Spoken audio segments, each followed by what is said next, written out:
We're live. Okay. Welcome and wisdom to you all. Thank you for joining our webinar, It's Our Lives, Youth Speak Out on Climate and Guns, during which youth activists will share their concerns about their future in a world that is fast becoming too dangerous from urgent climate change and rampant gun violence. My name is Catherine Skopik, and I serve on the board of Interfaith Moral Action on Climate, or IMAC. And it is IMAC that is hosting this event with the essential production support of Andrea Miller of People Demanding Change, along with the dedicated cooperative planning and/or writing work of IMAC board members Cindy Harris, Lisa Van Susteren, and Terrence Ellen, and myself.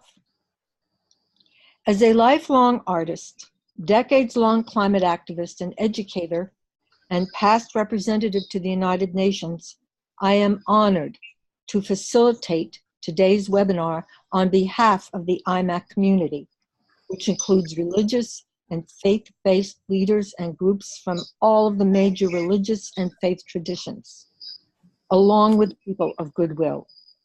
We are united in our call for urgent and decisive action to address the deepening climate emergency as a moral imperative.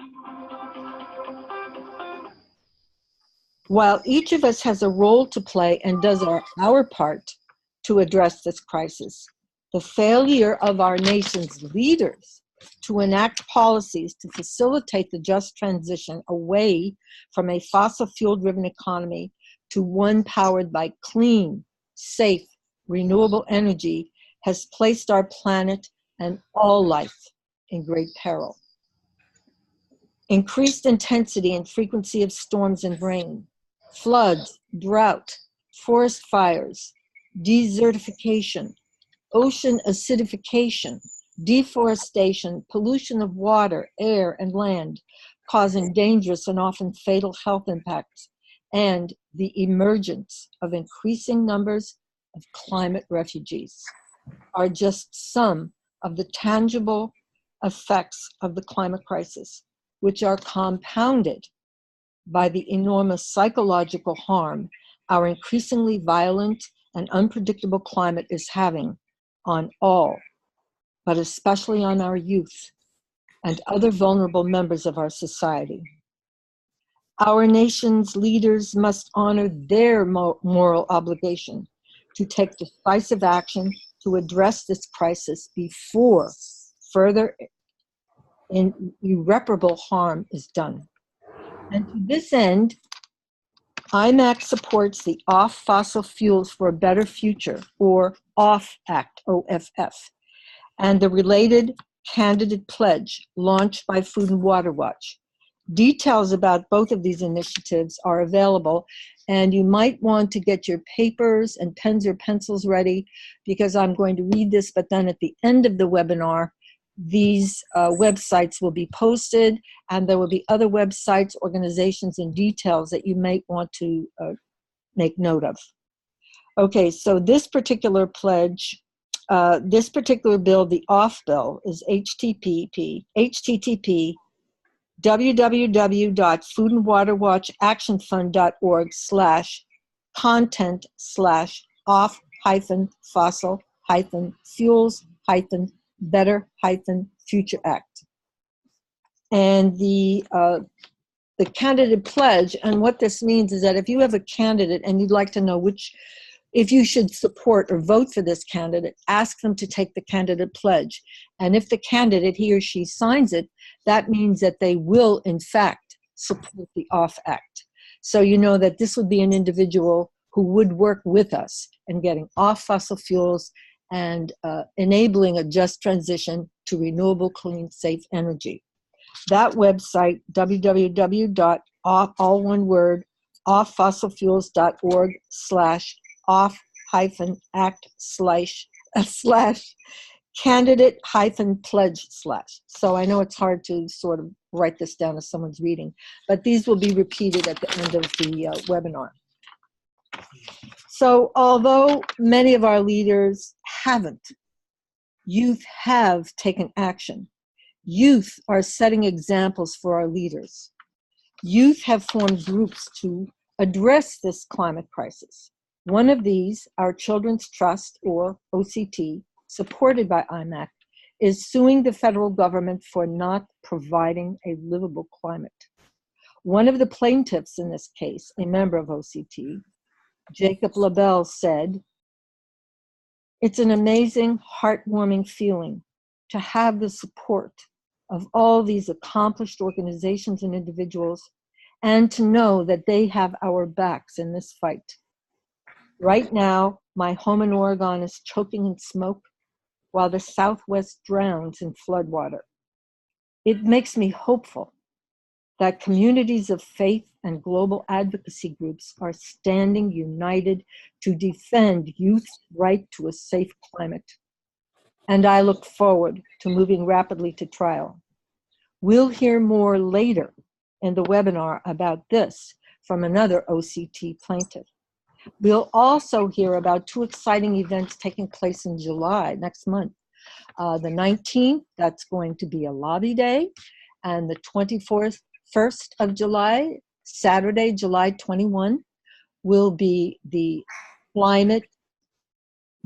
Youth Climate March and Rally taking place in Washington, D.C., and there will be sister marches all around the nation. Like the climate crisis, whose demand for action has largely fallen on deaf ears, is the epidemic of gun violence, to which our leaders have turned a blind eye. Despite the fact that our nation experiences more than 11 times the number of deaths from school shootings than any other developed nation. Why is this? From 2000 to 2009, the United States had 110 people die in school shootings. From 2010 to 2014, we had 91, while the nearest nation had 6. And from 2015 to the present, we've had 85. And these numbers do not include the injured. This tragic reality is being taken on by the youth of our country, who are speaking up and speaking out, demanding stricter gun laws, an end to public use of assault weapons, and better background checks. And they are making progress. One result of their rallies, marches, news, social media coverage is that some politicians, companies, and organizations have disassociated themselves from the NRA. Others have not. As news of these decisions spreads, consumers and voters, both, are responding by supporting those politicians and companies and organizations that do support our youth, and not supporting those that do not. We could think of these two looming problems, climate crisis and gun, as slow violence and fast violence, both threatening the well-being, health, and future of our youth. As an elder, mother, and teacher, I am honored to symbolically pass the baton to this new generation of young people who have already, in their short lifetimes, done more to halt the climate crisis and stop gun violence than most of us put together. So keep up your great courage and effective work. And for those in the audience, keep your paper and pen ready for more information that will come up at the end of the webinar. And now, let's actually hear from our youth. And our first speaker is Valentina Ossa.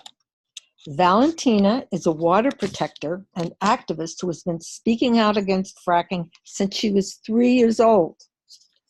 As a member of the group We Your Children, Valentina participated in an Urgent Message from Your Children, a public service video, featuring children speaking in their own words to adults, expressing their fears, concerns, and their hopes for the future of our planet, and making an appeal to all of us to respond with appropriate urgency. Valentina is now 11 years old and in 5th grade. Her mother and grandfather are activists. We're so happy to have you with us today, Valentina. And congratulations to you for all your good work helping to make our world a better place. Keep up your wonderful work. Valentina, go ahead. Do you ever think about what the world would be like if humans hadn't taken over? If humans hadn't murdered, raped, and abused? Can you imagine how different the world would be like today if humans lived in harmony and peace with each other and other living creatures on this planet? I am here today to stand for all the people who don't have the courage, awareness, or opportunity to stand for themselves. For all the kids my age who have been told over and over that they are too young to make a change. I am also here for the people who are doing this to our earth. I'm not here to tell them that my way is the only right way or that they are bad people. I'm just trying and hoping that they will open their eyes and see what they are doing is destroying the earth. I want them to think about the earth and that the future generations will inherit. If we don't stop now, who will have clean water to drink, air to breathe, an ocean to swim in? All these things are rights, not privileges. Every day, children are suffering because they don't have clean water and are worried for their lives. Is this the kind of world we want to live in? Animals and plants are becoming extinct at a faster rate than ever before. If they are dying, so can we. I remember the first time my mom told me about fracking. I was 3 years old and I just cried and cried. I had a fear of what it would be like when I was older. I had a fear that people were doing this to our earth and that they wouldn't stop. I had a fear that we weren't just doing this to us, but we were doing it to all the animals and organisms on the earth. It just went against life itself. I started doing research, and every time I got more and more angry. I needed to do something. I asked my mom if I could write to Governor Cuomo a letter asking him to stop the fracking. I asked my mom to take me to a rally because that was something I believed in. I did everything a 5-year-old could do to make a change, and we did make a change. Governor Cuomo banned fracking. But that's not enough. Climate change has gotten worse really fast, and we need to make changes faster. We need to stop the frack gas compressor stations. The chemicals go into the air, poison water, land, humans, animals, and everything around it. We need you to stop the pipelines. We need no more fossil fuels. We need 100% renewables. In 100 years, we might not even exist anymore if we keep going at the rate we are now. Animals are dying. Forests are perishing. People are getting angrier. We are throwing down bombs that destroy cities and not even thinking. We are drilling into the earth like it doesn't matter, like earth is just a thing that we can throw away and get another one. We can't. If we destroy the earth, there is no turning back. There is not another one. Look at what we are doing. We are trying to go to Mars because we didn't take care of this planet, because we just destroyed it. People are taking what they want for greed and money. This needs to stop, or we won't have a world left. Thank you so much, Valentina. You are an amazing child that you have started this young and have done this amount of work for the planet already. It is really encouraging that at 5 you wanted to go to a rally and that you are working with colleagues and other classmates at school. Thank you, Valentina. You're welcome. And our next speaker, Zanaji Artis, is a founding member of Zero Hour and a high school student living in Connecticut who will attend Brown University in the fall with plans to study political science.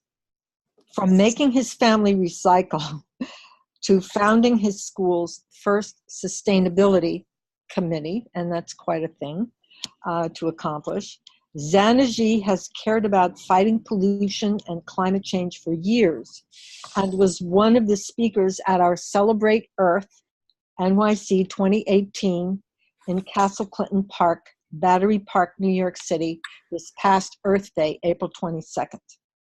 Thank you for being here with us. as you wind up your senior years, Anaji. I know it's a very busy time for seniors, but thank you for taking the time to be here. And go ahead, Connecticut. Take it away, Zanaji. Okay, hi everyone. Again, my name is Anaji Artis, and I'm here representing 0 Hour. So I'm going to share my screen right now, and I will just go through my presentation.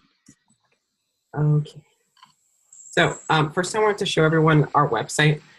This is 0hour.org, and this is where you can find any information that you want about our group. And so first I'm going to show you who we are. So this is just a collage of all of our faces. So here's me in the top right. This is Jamie, our founder, and a bunch of other youth that we've connected with, but also adults. So Laura, Renalini, Shravya, these are all other adults that are helping us with our movement because we recognize that we do need help from people who've been working on this for a long time if we are going to take the baton and continue climate justice work. And then if you keep going down, this is a map of where people are from 0 Hour. So as you can see, we're from all over the United States. And we think that this just enhances our ability to get varied perspectives, even though we do all of our meetings on Zoom, on the internet, and only some of us have actually seen each other in person. We share a common goal in making our future livable, and that's how we've been fighting. And so I will just click on this real quick, the march. So our Washington, D.C. march, as was announced earlier, is on July 21st, and we're having a lobby day on July 19th to talk to senators about our demands and lobby our elected officials. And if you'd like to support us, you can click donate and do all that. It'll take you here, and then you can donate money. But the best way that you can support us is, of course, coming out to the march. And so now I'm going to talk about what 0 Hour stands for. So this is our guiding principles, and I'm just going to read through these because this is what our group is founded on, and if you're going to support a group, you should know what they believe in. So 0 Hour guiding principles. As a movement, we believe those who are on the front lines of any movement should lead that movement. On the front lines of climate change is the Global South, people of color, indigenous peoples, youth, people with disabilities, poor people, women, queer and trans people, and people belonging to marginalized faiths. In our youth movement to combat climate change, we uplift the youth voices of these communities. Youth leadership is transformational and visionary. Youth must lead because they have always shifted culture towards progress and collective liberation. Systems of oppression, capitalism, colonialism, racism, and patriarchy have led to climate change. Therefore, we must shift our culture away from these systems. And so I'm going to talk a little bit about that today because when I first joined 0 Hour, I didn't really know how deeply rooted climate change was and why climate justice work has to address these systems of oppression if we're actually going to make lasting change. Intersectional movement building is the only way we can achieve collective liberation because working together on intersecting issues will unify communities who wish to join our struggle for a safe and healthy future for all. The people must take action rather than waiting for elected officials to lead. So this is why we're having our lobby day. We need to, talk to our elected officials, make them listen to us, because we can't just wait for them and assume that they know what we want. We have to go out there and ask for it. The elected officials must comply with the demands of the youth. Therefore, they must pass and enforce legislation and support policies that protect life and our future on this planet. So an example of that might be the OFF bill. So if an elected official is going to pass that, then we want to support that elected official. This is a revolution. And then this last part here, super important as well. In this movement, we will be peaceful and nonviolent. We will be humble and learn from each other. We will extend the hand of friendship. We will demand that our allies take action in solidarity with us. We will work to protect each other. We will not allow the system to divide us. We will sow seeds to create a just future. And Lastly, we affirm that climate change is real, Indigenous rights must be honored, animals are on the front lines, nature is the most powerful force, each generation must learn from each other, Black Lives Matter, queer and trans people must be heard, rape culture must be dismantled, people with disabilities must be included and respected, marginalized cultures must be treated with dignity, and transformative justice is true justice. And so, yeah, that's what we stand for. That's what Zero Hour believes in. And so now I'm going to go into my presentation about systems of repression. So we'll just watch this graphic real quick. It just,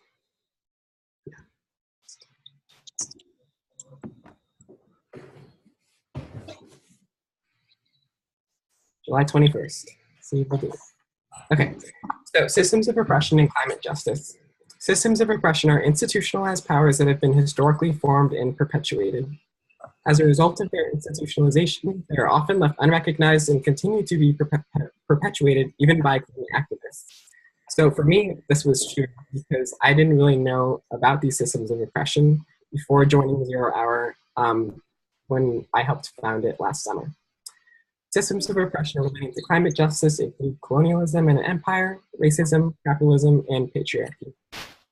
So I'm really only going to touch on colonialism and empire today, but if people have questions about the others, you can, of course, leave it in the question section. So colonialism refers to control over a piece of land and its people by a more dominant power. Colonialism is defined as, quote, the establishment of a colony by sending a group of people from a dominant power to live in and control a weaker one. So just keep that in mind as I go through this, because I'm going to keep going back to this definition. So this is an image of the British Empire in 1921. This is the height of the British Empire, and if you ever heard the phrase, the sun never sets on the British Empire, this is the time period that they're talking about. And as you can see, they basically have a colony in every continent. And so this is another graphic showing different empires in the 18th century. So the dark red is the British Empire, the bright red is the Spanish Empire, the blue is the French, and it goes down. And something that is a trend here is that all of these empires are based in Europe. And something else to note is that Europe is in the center of this map, and that is the way it is because it's basically European imperialism, and they created maps with Europe at the center of the world. So something to note there. And so I'm going to focus on Africa here. So this is just a graphic showing how European nations have divided, or they did divide Africa into colonies. So the palish green is the French Empire, the blue is Spain, the yellow, which has a huge amount of territory in the United Kingdom, and Liberia are the only two countries in all of Africa that are independent nations, and they were always independent. But this is Africa today. So these are logos of different oil companies, and every single one of them is either French or English. So BP, Shell, it's all over Africa. And even though a bunch of these countries have gained independence, the people are still being controlled, and the land is still being controlled by oil companies sent by European nations. So BP stands for British Petroleum. And as you can see, they are basically holding land in all these places, setting up drilling, and the people are relying on that oil, and the government is relying on that oil to make profit, because after earning independence, they were unstable. And that's not to say that they shouldn't have gained their independence, because then they would be unstable. If colonizers had never gone in, then they wouldn't have created instability in the first place. And another thing to note, Shell if you didn't know this, the full name of Shell is the Royal Dutch Shell Company. And so that's just another example of colonizing out. So this is a graphic showing global emissions in tons of CO2 per person per year. And so the blue is the countries that are producing the least tons of CO2 per person per year, whereas as it gets towards the red, those are the people that are producing the most CO2 per person. And so if you look at this here, the majority of blue is in Africa, and it can also be seen in South America and parts of Southeast Asia. But these oil companies have gone into Africa, and they are extracting oil for European nations, which are then burning the fossil fuels and directly impacting global warming and climate change. Yet the people in the global north are not the ones who are being impacted by this. Because, for example, these African nations are closest to the equator. They have a naturally warm climate already. So with climate change, that's getting even worse. So rains are becoming more unpredictable, droughts get longer, mosquitoes can breed for longer amounts of time, which allows them to spread diseases and viruses more throughout the year. While the places in Europe don't have to deal with any of these issues, even though they're the ones emitting all of the CO2. And if you think it's just Europe that's doing this, that's not true. Historically, the United States has also been a colonizing power because of Manifest Destiny. So if you haven't heard of this, they talk about this a lot in US history, but Manifest Destiny is basically the idea that white pioneering men had the God-given right to expand westward and push out indigenous peoples, even though it was their land to begin with. And so a few things I want to point out from this photo is that Lady Liberty, who is a fair-skinned blonde woman, is carrying power cables across the land. And she's carrying a school book, spreading Western education. And that's supposed to be better than anything that these indigenous people could offer, even though these pioneering white men learned a lot from indigenous people, and they really wouldn't have survived in America without them. And another thing to note is that there are ships in the bay. So these white people are bringing goods from other places, bringing slaves, and they're basically doing what England did to African nations and even the US before it gained independence to these indigenous people. And the last thing to note is that if you look by that pioneering wagon with the white cover, you can see that there are dead buffalo. There are skeletons there. And so the American buffalo was nearly driven to extinction by these people. So that's just one more thing to note. And so this is still continuing today. So in 2015, Shell, which is the Royal Dutch Shell Company based in Europe, wanted to deploy the Polar Pioneer drilling rig in the Arctic. And in addition to that, the US president right now wants to reopen land leasing in Alaska. And you might be thinking, well, there's not that many people up there in Alaska, except there are indigenous people still there, and this would completely displace indigenous peoples who are living there. And if there's a spill, it would be on a catastrophic level. These indigenous people would not be able to survive up there if a oil spill happened. And in addition to this, the United States has been fighting wars in places with predominantly POCs for the past, since I've been alive. So key war architect and United States National Security Advisor John Bolton said that the Middle East region was a, quote, critical oil and natural gas producing region that we, the United States fought so many wars to try and protect our economy from the adverse impact of losing that supply or having it available only at very high prices. So he openly admitted that the US went to war with countries in the Middle East and also created so much collateral damage with civilians that and this war was fought over oil and protecting our economy so that we wouldn't have to pay high prices for fossil fuels that are hurting places with predominantly POC populations. And so no big greens right now are talking about empire as a root cause of the climate crisis. And that's really important to think about, because without addressing these systems of repression, we can't actually have a just transition to sustainable energy. And so I'm sure all of you have heard of these groups. They're huge.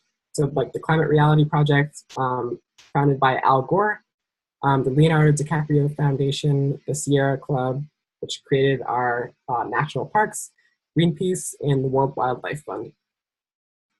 And something to note here is that at least with the Sierra Club, the Climate Reality Project, and the or actually everyone except I'm not sure about Greenpeace, it was founded by white men. And so it's clear why they might not be talking about systems of repression, because they're not the ones who are being oppressed. And although the Leonardo DiCaprio Foundation does talk about protecting indigenous rights, none of the other ones mention anything about racism, about colonialism, or any of the other systems of oppression. So the World Wildlife Fund, also known as the Worldwide Fund for Nature, was founded by Prince Philip, Duke of Edinburgh, and if you don't know this, he's the current husband of Queen Elizabeth. And that's ironic because England is, of course, a colonizing power, and that's something that you might not have known about the World Wildlife Fund. But the WWF has been complicit and has, in some cases, aided in the displacement and cultural destruction of over 20 million indigenous peoples, especially in Africa, but also in places around the world. And the WWF has accepted massive donations from big oil and has cooperated fully with Monsanto in the past. And the WWF had a private military commando unit deployed in Africa against African liberation movements. And so that just goes back to my point about Prince Philip, because here's the United Kingdom, which has colonized all these different places, and here's the World Wildlife Fund, which is supposed to be protecting animals and endangered species, yet it's fighting African liberation movements because they want to control land and they want to control the people. And another interesting fact is that Prince Philip was also a poacher being the world tigers in Africa. So, important thing to note there. And the Sierra Club, which is in the United States, beginning in 2007 and extending to 2012, when leadership of the club changed, Sierra Club received $26 million from individuals and subsidiaries associated with Chesapeake Energy, which is one of the biggest gas and oil companies in the United States. And in return, the Sierra Club launched the Beyond Coal campaign, which supported a transition from other fossil fuels like coal and crude oil towards natural gas. And because of its relationship with Chesapeake Energy, they claimed that natural gas was a cleaner alternative to the other fossil fuels that I just mentioned. And obviously, the science clearly says that there's no difference between burning the fossil fuels. If you burn natural gas, you're going to release the same amount of CO2 as you would coal or crude oil. But because Sierra Club wanted a profit, they decided to just join with Chesapeake Energy. And so this is why we need grassroots organizing like Zero Hour and other climate groups that are focusing on the root causes of the climate crisis, like the systems of oppression that I mentioned. And so that's all for my presentation. But I wanted to say first that this presentation was made possible by Women of Color Speak Out. They helped a lot with educating our group, Zero Hour, with everything related to the systems of oppression. And Zarna Joshi, who's right here, is helping us with Zero Hour, and she contributed a lot to our platform. And yeah, this wouldn't be possible without this group of people. And that's why we really need to band together with other climate groups, because we wouldn't know all of this without them. So, thank you. Well, thank you, Zanaji. That was a rather extensive report and a little bit of history tied in. I have one or two points I'd like to take up with you on the differences between gas, and well, gas is more intensive than CO2, but it doesn't last as long in the environment. But now's not the time for debate. But anyway, thank you for bringing up this issue, this related cause of climate change that isn't frequently talked about. So I thank you for your good efforts. And now we are going to hear from our next speaker. And our next speaker, I'm going to introduce with another statement from another plaintiff from Our Children's Trust. And this is a statement from Victoria Barrett, who was 18 at the time, and she said, "We're living in a world right now where it's becoming increasingly integral to have allies that care about the quality of life that future generations will have. The support that our lawsuit is receiving indicates that there are still people who care about protecting what is right." And now I will introduce Kieran. Kieran, tell me if I'm pronouncing your last name correctly. Uman? Uman. Thank you. Uman, yeah. Okay. So Kieran is a plaintiff in Our Children's Trust. Kieran is a community organizer, gardener, and musician, currently studying sociology at Seattle University. And aside from his work as plaintiff on the Juliana versus United States lawsuit, he is on the board of directors for the Civil Liberties Defense Center, organizes a radical community events and concerts in Seattle, and associates with a variety of direct action collectives in the Pacific Northwest. Kieran fronts the anarchist folk punk collective known as Geophagia. I hope I pronounced that correctly. Yes, that's correct. And plays a guitar, yay, in the hardcore punk band Donde Estas. Correct pronunciation? Yes. Good. Where do you get time for all of this? That's what I'd like to know. Boy. Thank you, Kieran. We'd like to hear about you, and we'd like to hear more about Our Children's Trust, as you are one of the plaintiffs. Take it away, West Coast. Yeah. First off, I just want to thank everyone who put this together. It's really an honor to be on this panel. And it's an honor to hear from these other inspiring young folks. I think that's really the direction the climate movement's going right now, as well as all the movements, the gun violence movement, and all these different systems of oppression that Zanaji so articulately talked about. I think there's a lot of perspective to be gained from young folks, and I really appreciate being part of this case. There's 21 of us plaintiffs, and we age from 10 years old to 22.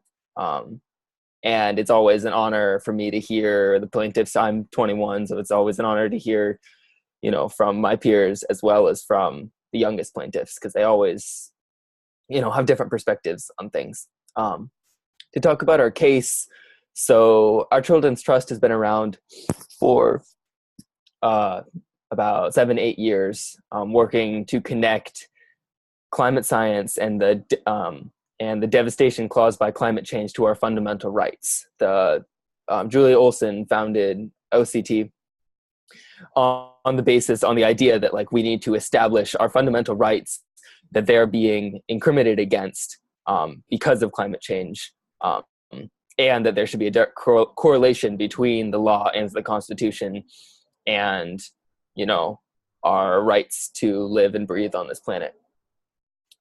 This case has been going on for about 3 going on 4 years now, and we've been fighting for the last couple years just for our right to trial. And the fossil fuel industry has intervened and tried to dismiss our case, and they lost. And finally, we very recently, in the last couple months, we set a trial date for October 29th of this year. So that's really exciting because finally we get to argue our case, not just argue our case. It's absurd, the legal system. I'm learning a lot about it, and it's quite a process. But I think I want to go into, so I saw when you asked me to speak on this panel, I saw that we were talking about gun violence and climate change. And at first I was like, oh, that's interesting. Like, I know they're both issues that are happening right now, but like, or they're both movements that are really coming to fruition right now. But like, what is the connection? And I, as mentioned before, I study sociology, and I love to look deeper and go into systems of oppression, go into like the deeper social structures that are contributing to the problems that we see today, because I think that's essential if we want to change them, is we have to go to the root. And thinking about these two issues, the first things that brought to my mind were patriarchy, capitalism, and racism. And Xanargy so articulately talked about empire, and I think that's also a really big thing, but I think working off of his presentation, I'd like to elaborate a little bit more on this. When we're talking about gun violence, a lot of people try to make links. People say, oh, it's about, you know, there's too many guns in the country, perhaps. You know, there's like mental health issues oftentimes. That's not actually the case. People, like the media tries to spin all these different reasons, but the one connecting factor that I see is men. And I'm not saying that men are bad, but I do think that the way men are being socialized in the mainstream is really problematic. And if you look at a lot of the gun violence, it stems from what I would call toxic masculinity, which is not masculinity. Masculinity is how people express feeling male. And that's not necessarily bad. I don't think that's inherently bad, but I think toxic masculinity is when that expression hurts people. And so we look back, I think 2 years ago or so, there was a shooter who claimed that he shot some women because he had been rejected, and he felt as if like he deserved to have, you know, to be able to date this woman that he wanted. And he took out his anger by killing people. On Inauguration Day, looking to 2016, there was a shooting that happened to a comrade of mine. I was right next to him, talking to him, and a half hour later, he was shot by someone who wore a Trump hat. And I don't want to make any labels, but they were associated with other people who identify as white supremacists. And so I'm seeing this connection. The connection I see with gun violence is this idea of masculinity, toxic masculinity. And when we look to climate change, the government is refusing to, or is actually contributing to climate change. The basis of our case is that the government is, for the last 50 some years, has been supporting the fossil fuel industry, pushing for more pipelines and infrastructure, subsidizing fossil fuels, putting climate science under the table. We have the data, we have the records of that, and that's how our case is going through, is we have the evidence to say that the government has actually been contributing to climate change. Since the Industrial Revolution, 1/4 of all emissions that have contributed to climate change have come from the United States. And the regulator of emissions from the United States and the regulator of the economy of the United States is the federal government. So to connect all these dots, the government is run by men. And our president, I think, is the most extreme example of how toxic masculinity is not only acceptable in our mainstream systems and our positions of power, but actually valued and upheld. Trump was accused of being on multiple counts of sexual violence, like evidence of him. You know, we all heard the locker room talk incident where he talked about, you know, sexually assaulting women, and that got out, and he was still elected president. That says a lot about where our society is. right now. And I think that says a lot about what this system is that we need to change. And on the subject of change, I want to talk more about our Children's Trust. Our Children's Trust was founded, as I said, 7 or 8 years ago by 4 women. And I don't think that was a coincidence. I'm not saying that women are the only people that care about the future. I'm not saying that they're the only gender that, supports youth or supports fighting climate change. That's obviously not true. I also want to recognize that I personally believe gender exists on a spectrum, and that some people do not exist within the binary of men and women. But I do want to recognize that there are some, I think there is a reason that these 4 women decided to start a organization to bring up young people to fight for their future and establish their future as a human right.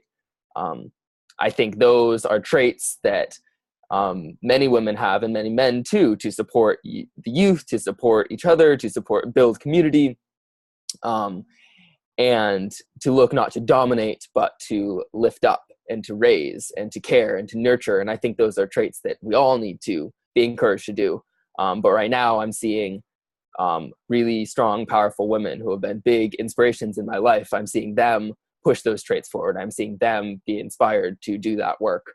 And I think it's really important, if we're going to fight climate change, if we're going to fight gun violence, if we're going to fight, imperialism, any of these things, we need to lift up those positive traits that make society a better place.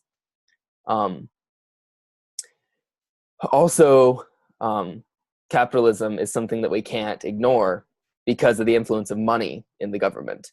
According to the latest research, the renewable energy industry is the fastest growing part of the economy. And that makes sense because we're running out of fossil fuels, and the burning of fossil fuels is hurting the environment and hurting us, and like directly hurting people, primarily people of color, primarily in the developing world. And we could talk a lot more about why our government in the United States has been so hesitant to even talk about climate change. Just looking at who it's affecting and who has power, there's a big difference, I see. But I think so much policy in the U.S. Is decided by people who are funded by fossil fuel companies. Zanergy so accurately pointed out that even environmental groups have been funded by fossil fuel companies, and it's hard to expect an organization, not a person, not even a person, but an organization, to be fighting, for my rights to a future, my rights to clean air, and my rights to not be afraid of oil trains blowing up and killing my family, massive forest fires threatening my ability to breathe in places I love to go, such as Southern Oregon, pipelines bursting and poisoning the water of people I love and care about. I shouldn't have to worry about those things, but I do. And the people I see who are not feeling those things, the people I see who are not being directly affected by those, are also the people that I see in the White House. I think that's I don't know. I think there's so much potential in solar energy. There's so much potential in wind energy. And Zanergy mentioned that natural gas was not necessarily a good thing. And then Catherine, you also mentioned that it is less damaging than other fossil fuels. I think it's a nuanced issue, but I do think the natural gas being seen as, if we're looking at the systems of oppression, if we're looking at from a sociological lens, gas was supposed to be a transition fuel. They were like, no, it's not sustainable, but it's better. But the thing is, the idea of a transition fuel, I think, it's a questionable concept, because what has happened is we've been building the infrastructure for natural gas, and now part of our case says that there's the Jordan Cove pipeline in Southern Oregon, which will go through near the property and endanger some of the water from some of the other plaintiffs. who live on farms in rural Oregon. We're saying that that pipeline needs to be rejected. It cannot go through. There's been a campaign against it for many, many years, over a decade. But the thing about natural gas is that the reason why they want to build this pipeline is so it can go to the Oregon coast so they can ship it across the Pacific, to continue to frack natural gas out of the ground and sell it. And if it was just a transitional energy, then wouldn't you think once the market's so flooded in the US that we don't need it anymore, that they would just stop? But no, they're not. They want to sell it, and across the world, they want to continue making money. And that's the thing. Now we're back to capitalism. It's like the system is all connected, and it's like supporting natural gas is so dangerous because it's just a way for people to make more money. It's not transition. It's not getting us anywhere that we need to go. And it's an arguable point, and I think the debate is worth having. But until we're really putting our resources into renewable energies, I don't want to hear about natural gas. I want to hear about what you're doing, like what other countries are doing so successfully to invest in renewable energies. Why are we not doing that here? And I think there's a lot of reasons, and I think we should be talking about all those reasons, and I think we should be doing something about it. And this brings us back to the case, what we're doing about it.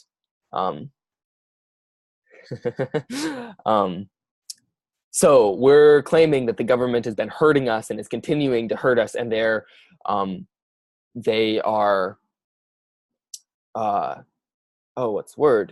they are infringing on our fundamental rights to life, liberty, and property. And the effects that climate change has been causing are happening directly right now. We have plaintiffs across the country. We have plaintiffs from Florida to Louisiana to Oregon to Washington to Hawaii to Alaska.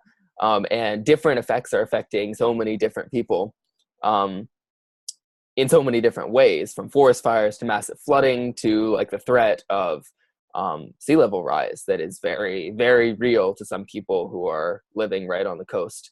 And so we're claiming that the government is hurting us, and they continue to hurt us, and not that they are not doing enough about it, not that they're not doing something about climate change. They are doing something about climate change. This is essential. What they're doing is causing it.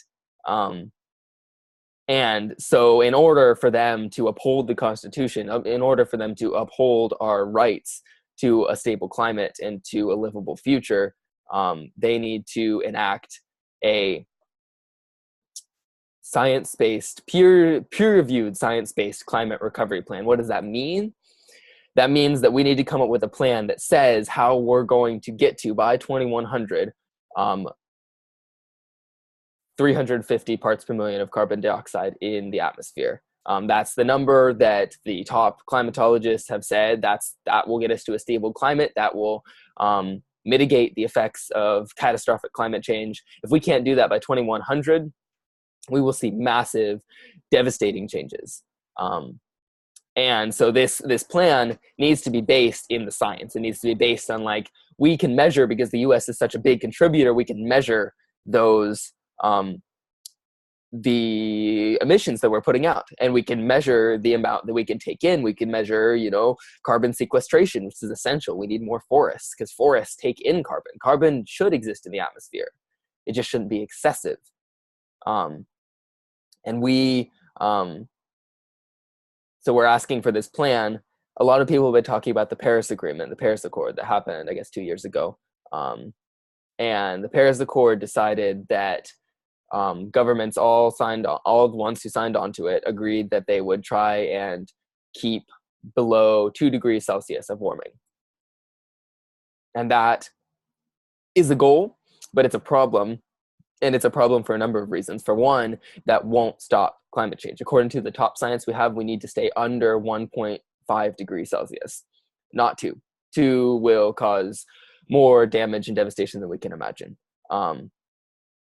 And so why would they have agreed on this? And my theory is it's political compromise. These were governmental organizations who all went into a room together and tried to talk about this. But the thing is, if we look at our government is not there for the people.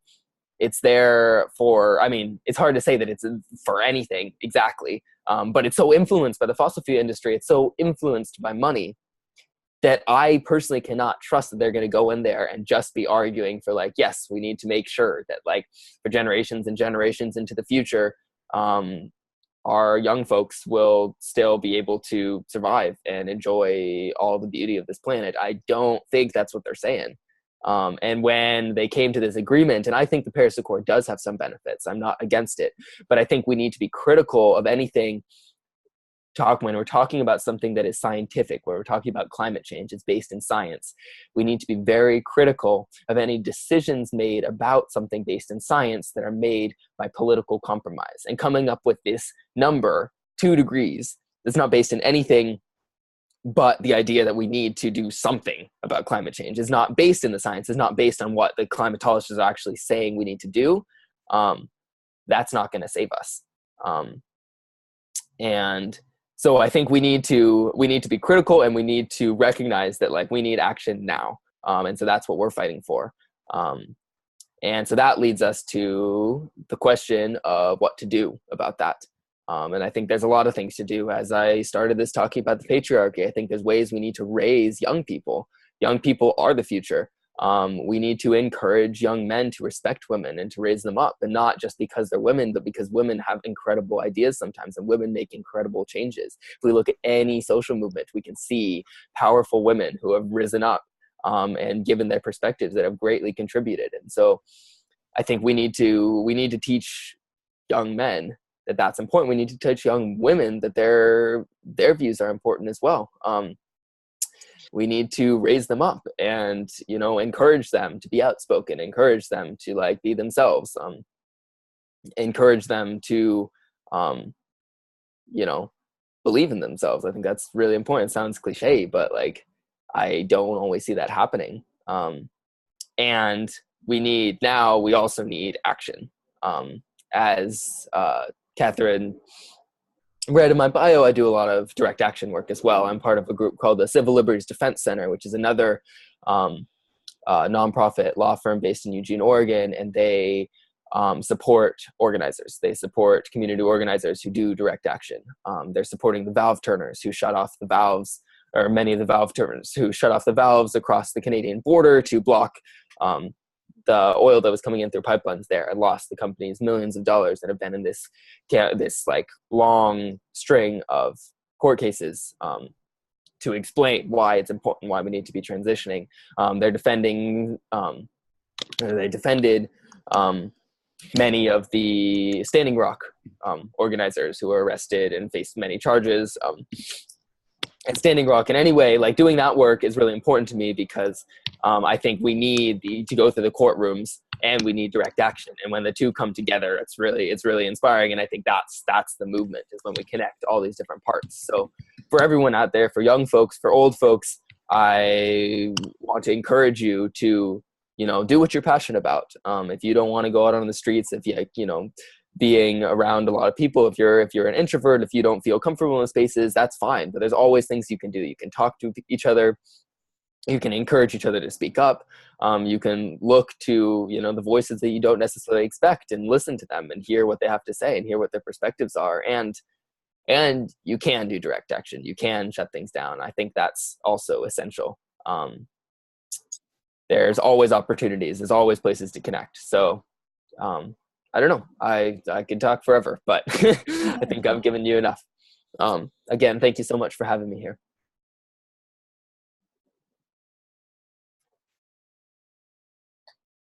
Catherine, do you want me to talk more? What?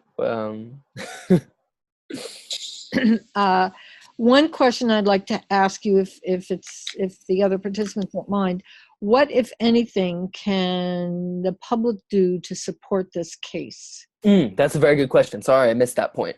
So trial is happening on the 29th of October of this year. That's pretty soon.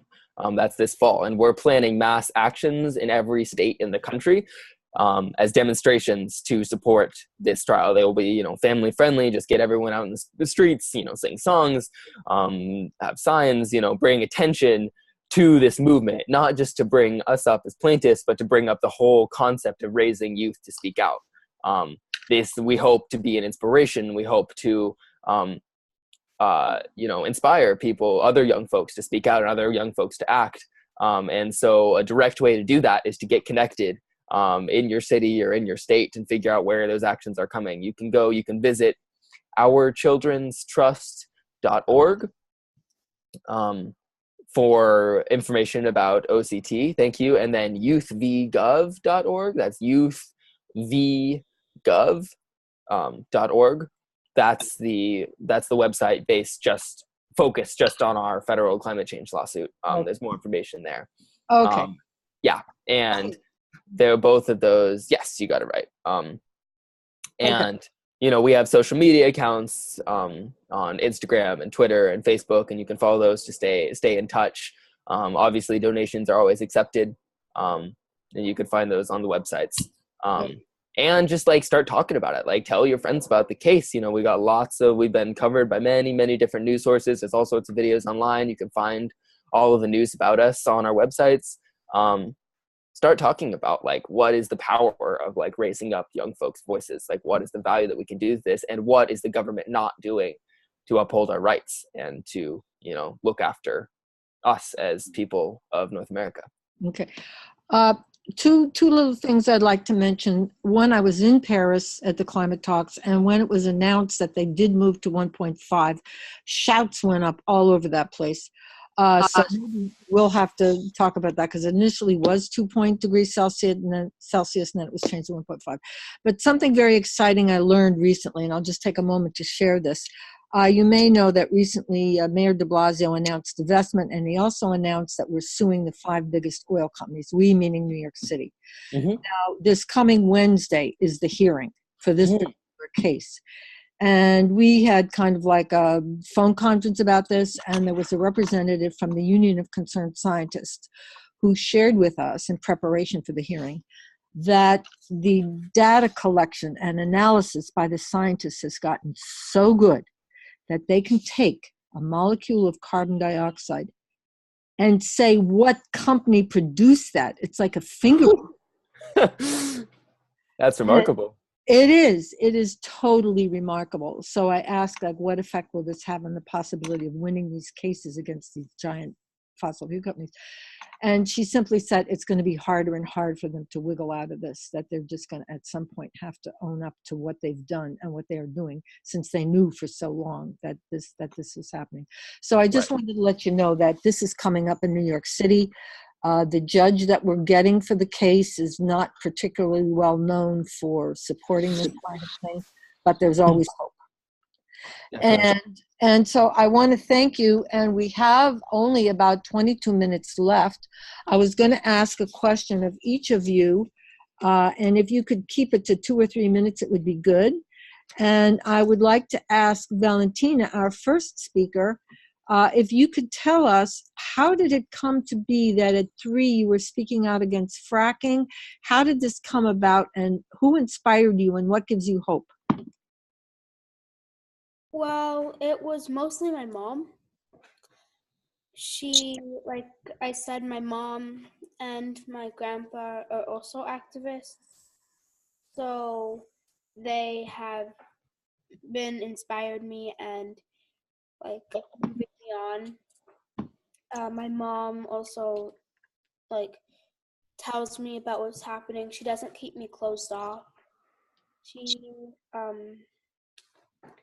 She just, if something's happening, she'll tell me to open my understanding. And well, what gives me hope is what people are doing throughout the world, through organizations, all the funding, and stuff like that. So that's what gives me hope, and that's who. Thank you so much, Valentina. And I'd like to share briefly that Valentina has a friend, Tatiana, who is an Indigenous student, who is perhaps going to speak on this, but we very much like to keep the Indigenous front and foremost, because, as has been pointed out, they were here first. Thank you very much, Valentina. And now I'd like to ask Zanaji. Is it Zanaji or Zanaji? I've heard it pronounced both ways. Zanaji. Zanaji, that's what I thought, Zanaji. Since you've worked on both of these, what would you do if someone comes to you and said, these problems are so large, either be it the climate or the gun violence, these problems are so large, there's nothing that I, as a single individual, can do to make a difference.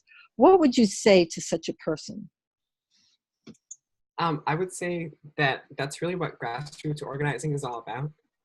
It's that even if you just have a small group of people demonstrating in front of a store, in front of a building, you can still make an impact. So like, for example, I organized our March for Our Lives sort of school walkout.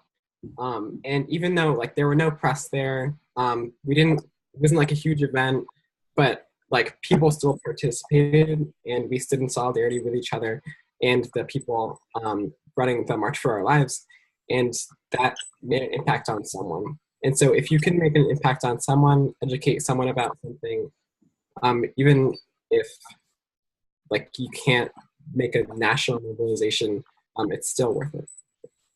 Thank you, Zanaji.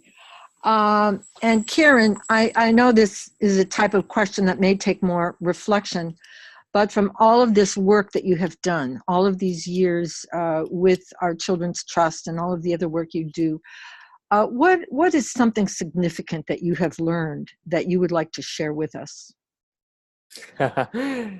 Yeah, that is a question. There's a lot of ways to answer that, but I think the first one that comes to mind is the importance of community and the importance of art. As mentioned before, I play a lot of music. I play in a couple bands, and that's my way to express myself, and it's my way to process a lot of the feelings. Like I started, organizing on a number of different social issues from a pretty young age, and that can cause a lot of frustration, and that can cause a lot of anxiety, and it's not easy to recognize that the world is a really messed up place when you're a kid, because you don't want it to be like that. And so finding art is a way that you can express yourself. It's a way that you can process. It's a way that you can just really take pleasure out of something so simple as like an instrument or a friend or your voice. I cannot imagine myself being able to do this work if I couldn't play music. Oh, thank you. Art. So I would say if I would to give advice to anyone especially anyone who's dealing with, anxiety or stress or like getting overwhelmed by the issues of the world, I would say, go listen to music, go play music, go paint a picture, go do something like that. Just get your feelings out as feelings, and then you can do the work you need to do as the work you need to do. That's beautiful. I love your emphasis on community as well. And as an artist and musician myself, I really appreciate that. Yeah. Zanaji, this may be a difficult question, but I'll try to frame it in a way that, Zanaji, that is constructive. Here's the question. You raised the issue of the big greens. Now, I get newsletters from, let's say, Natural Resources Defense Council, how they stopped Pebble Mine, but now it's going again. Like, it seems to me from the newsletters that I get and things I read about them that they do a lot of good work. And I happen now to be also affiliated with Sierra Club, and I can't speak for national, I can speak for Atlantic chapter, which is New York State. We have a campaign for 100% renewable. We're going around to all of the municipalities asking them for 100% renewable. Natural gas is not in the mix at all. And we are working to get rid of all gas infrastructure, pipelines, and even, as Valentina mentioned, compressor stations and all of that. So I know I can speak from personal experience that Sierra Club is working very hard in New York State to go to 100% renewable. We are not supporting gas in any way, shape, or form. But here's my question to you. If the big greens are doing this and they're going down, they have this root cause of imperialism and so forth, but yet they seem to be doing some good work too. So how do you balance that? How do you balance, should we support, should we not support? Like, what can we do in this particular case? Yeah, so Zero Hour is actually partners with a lot of other climate groups, and some of them, so we're partners with Climate Reality and also Sierra Club, and we have a bunch of people from Sierra Club working with us. And so I think that what we can do as a community is actually like balance each other. And so I know like Sierra Club got a huge amount of money from the gas industry in 2007, or like a few, I don't know the exact date, but like if there was another group telling them like this is against what we stand for, like you shouldn't be taking this money, even though like that those millions of dollars can help them continue preserving our national parks and continue doing the good work that they have been doing. Like if there are other groups that are working together, and if we all band together, then that's a better way to go forward, because we can all hold each other accountable, just like we are holding our elected officials accountable. Okay, thank you. Do any of you have a question for any of the other of you speakers? Okay. Zanaji, pretty soon we're going to put up Andrea, who's been wonderful in producing this webinar. And by the way, this is our very first webinar. I hope it's the first of many to come. And she will be posting some of the websites that you mentioned and so forth. Would you like to say another word? I know you already spoke about July 21st, the Youth Climate March. Would you like to say anything else about that, or the sister marches? I think you mentioned something about working on a sister march in New York City. Do you want to say anything else about the July 21st Youth Climate event? Yeah, I can do that. So basically, we're having a rally in Washington, D.C. on July 21st. And then we're going to have a march afterwards. But before that, leading up to the march, we'll be having a lobby day on the 19th. So if you'd like to participate in that, you can come down and talk to your elected representatives. Also, during the recess, people can look at our demands and then go talk to them in their home states as well. And then on the 20th, we're having an art day. So people who want to feature their art can come down to DC and do that. So we're having performers, we're having just visual art, and then we're also going to have a station where people can create signs and banners for the day of the march. So all of that information is on our website, which is thisisz0hour.org, and you can RSVP to the march on there as well. Okay.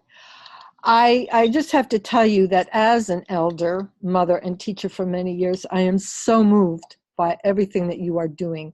Valentina, your group, We Are Children in School, this is giving children hope from what I understand.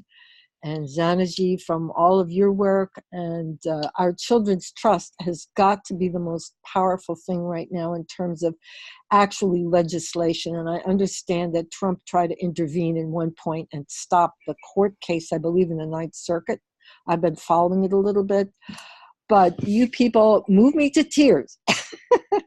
And I am just so thankful that you have taken time out of your busy lives, especially now, Zanaji, you said most of your work is done, right? Your tests and your finals and everything. And Kieran, you probably have a lot going on at Seattle University, right? Yeah, always. Okay. So any parting words? I am just so overwhelmed by the good work that you are doing, and we want to support you. We, meaning people of my generation, and everybody I know of any age, want to reach out to support you. I've also been taking part in the Poor People's Campaign, which, as you know, does talk about people of color considerably, and has picked up the ball from Reverend Dr. Martin Luther King, who talked about the triplets of militarism, materialism, and racism. So the Poor People's Campaign, instead of materialism, is saying poverty, and they still have militarism and racism, and they've added eco-destruction. So this is a group that has gained a lot of momentum in 40 states. Have any of you touched upon the Poor People's Campaign in any of your work? I've heard of it, and it sounds pretty inspiring to me. Yeah, it is. Okay, so I think Andrea is going to put up on the screen some images and slides of some of these websites. How about each of you take it, if you want to take a closing remark, like just think of something of hopefulness, encouragement, upliftedness, something inspiring from your work that after hearing all of your presentations this evening, that we have a final kernel nugget of thought from you that you would like to share with our listeners. Do you want to start with you, Karen? Sure. Yeah, I mean, I just want to again thank everyone for doing this and just recognize that there's so many different ways for people to help and support and make change. And this is one of them for people like you, Catherine, to give us this platform um, to speak and to share our ideas and to hear from other young folks who are doing work across the world. I'm in Seattle right now. It's mid-afternoon. But it's wild just to see the community growing and the connections building. This is the movement. And that's what inspires me. Thank you very much. Valentina, would you like to say a closing word about something that would give us hopefulness or something you bring to us from your experience?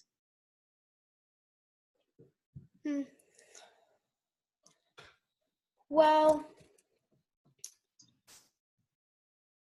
I think that maybe if you even if you don't think that you should go to a march because you have something to do, or you don't want to tell somebody, or you don't want to send that last text message saying, why don't you come, that you should still try to do it, because if you do it, maybe the crowd will become bigger, and it will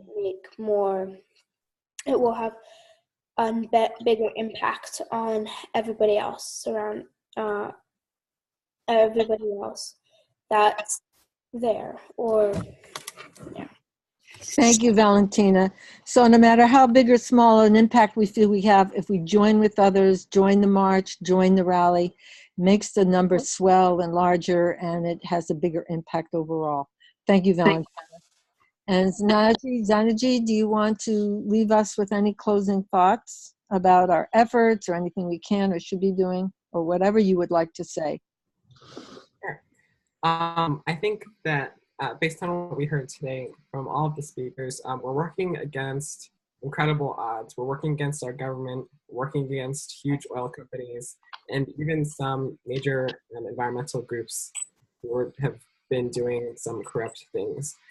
But even being here today, you are helping the climate justice movement move forward, because you're educating yourself, you're learning about new connections to the climate justice movement, and even if you can't get out to that march or that rally, you're still educating yourself, and then maybe you can go tell someone else about what you heard today, and maybe others will come to this webinar because of you. So anything that you can do really help you, because there's just a million ways, just as Kieran was saying, that you can get involved. Thank you, Zanaji.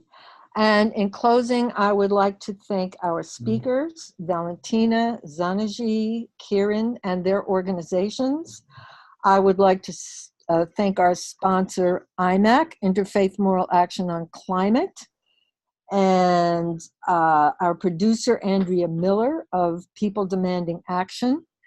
And I would like to thank our IMAC board members, Cynthia Harris, Lisa Van Susseren, and Terrence Ellen, who also worked with me on putting this event together.